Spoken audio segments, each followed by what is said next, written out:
of this location, of this area? Sure. Well, this is, so we're at Wellness Day Lodge, which is in Taberg, New York. And we've owned this place for about 8 years.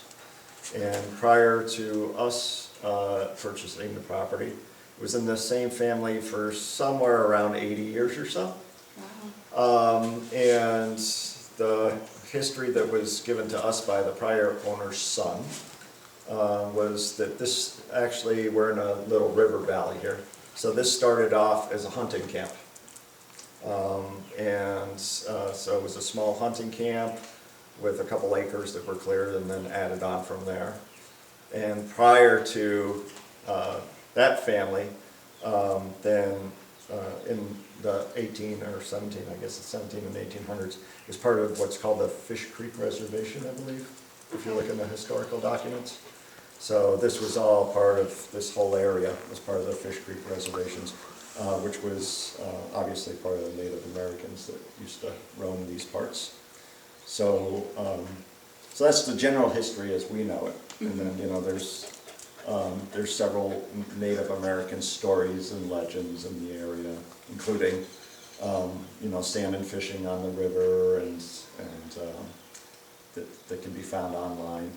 They used to gather on Fish Creek every summer to harvest salmon and have a big feast and everything.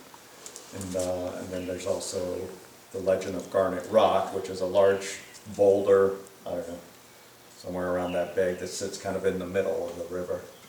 Mm-hmm. Do you know the legend associated with that?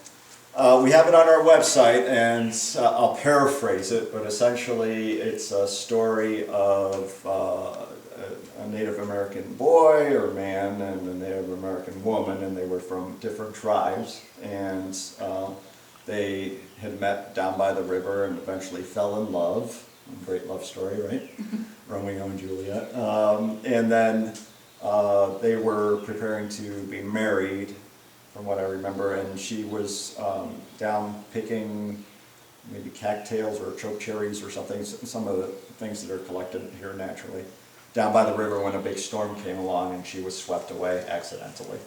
So the boy or the man came to find his beloved the next day after the storm, and the elders told him that, you know, she had been dragged away by the rushing river, and obviously he was fairly bereaved, and so he went to where they met, which was by this big boulder in the river, and the legends has it that he asked for the spirit that lives and moves in all things, which is essentially God to the Native Americans, right? That he'd be reunited or something to that effect with his loved one. And his tears, if I remember right, his tears are the ones, she had garnet colored eyes. So his tears dropped upon the boulder, and there's little garments in the boulder. And then he was swept away by the spirit that was in moves and all things, and nobody ever saw him again. So we assume that they were reunited. In the afterlife. Yeah, yeah, which is pretty cool. True love story. So have there been any paranormal experiences that you've had here? Well, a couple of strange things in the main cabin. The first year or two that we were here, lights kind of going on and off by themselves, especially upstairs. That happened probably a half a dozen times. Little noises here and there. But other than that,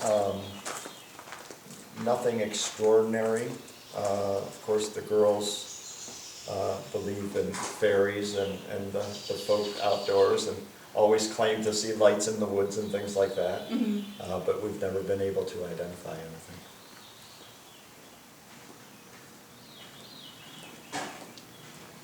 All right, that's it for my questions. Pretty all-encompassing, I guess. You gonna sit outside? You're not gonna be social with us?